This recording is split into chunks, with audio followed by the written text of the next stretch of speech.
Coach, thanks so much for joining us on the call today. If you would take a minute to tie up the win at Navy, please, and we expect to see from your squad Saturday back at home against Austin Peay.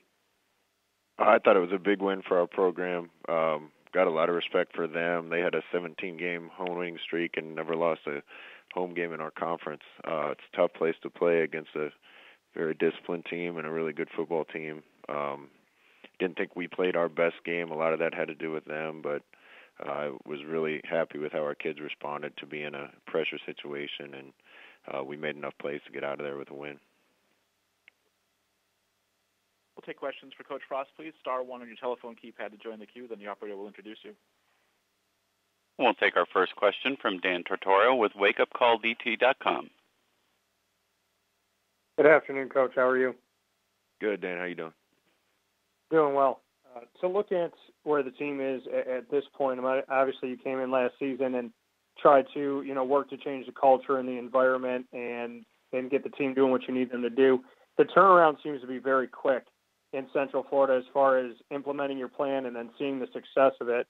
Just what you can say about how quickly the plan has come to fruition or where you see it at this point.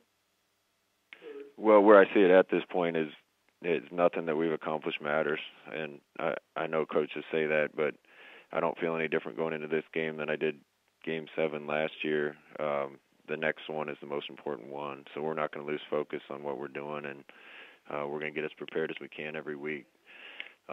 Big picture of things, one of the reasons I wanted to come to this university is I knew the potential that this place had. With the university and the campus and the community, our ability to recruit down here, had a good feeling that if we did things the right way, we could win here and do some special things here. It probably has happened a little faster than I thought, and most of the credit to that our assistant coaches deserve for getting these guys ready to play, and the players deserve for doing absolutely everything that we've asked for them and being committed to trying to turn UCF into a winner. And we have a lot of guys playing well, a lot of young guys that we've recruited playing well, and the team's really playing together. So I've been pleased with how fast all that has come together. When you look at where the team is at this point, and like you said, big picture, you like where things are at, but it's always the next game up and whatnot.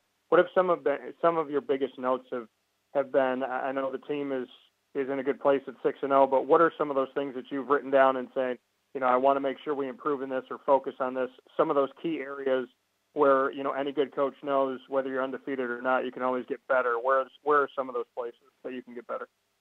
Yeah, we want to be good down the stretch run, and we've patterned our whole season and our practice schedule and plan around that. So we need to be fresh and sharp as we go down the stretch here. We're doing what we can to make sure the guys are ready physically. I think the biggest thing we're going to focus on this week is our penalties. We've gotten too many penalties in the first several games. That didn't hurt us much because we were performing well enough that we overcame a lot of things, and the games weren't as close. That game Saturday, we killed a couple of our own offensive drives with dumb mistakes and penalties, and I think the game would have been a little more one-sided had we not done that. So we got to clean those things up and make sure we're not doing things that are going to hurt our chances. Thanks, Coach. I appreciate it. And we'll now take our next question from Leo Haggerty with It's Sports Magazine. Good afternoon, Coach. How we doing? Doing fine. Thanks for asking. Coach, you talked about what a hard place it is to play at Navy. Is there a harder place? You know you're going to get 10,000 screaming midshipmen up there, win, lose, or draw. How hard was it? There's a reason they haven't lost at home in the league, and there's a reason they had such a long home winning streak. A lot of it is how they play and what they do. You got to go up there with the right mindset, and it's a really that campus and that area are kind of special. I think they have a special kind of football player on their team, and they make it really hard to win there. We knew we were in for a good game and in for a challenge, and our guys just impressed me one more time with taking on a new challenge and being able to find a way to overcome it. Coach, last question today, and thank you for your time. 2 years ago, 12 losses. Last year, 6. This year, none. Are you having trouble keeping your players grounded and focused at all? No, we're not, and I think that has to do with the leadership on this team. The guys are laser focused on what they need to accomplish.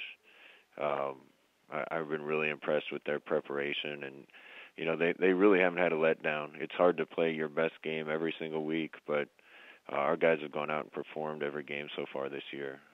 This will be another test this week, making sure we're focused and ready to go. I think the guys responded well with this morning's practice, and I just think with the leadership we have on this football team, there's guys that aren't going to let anybody read too many articles or let up, and that's what you need on a really good team. Thank you, Coach. Good luck this weekend. You bet. Do we have any final questions for Coach Frost, please? Star 1 on your telephone keypad, if so.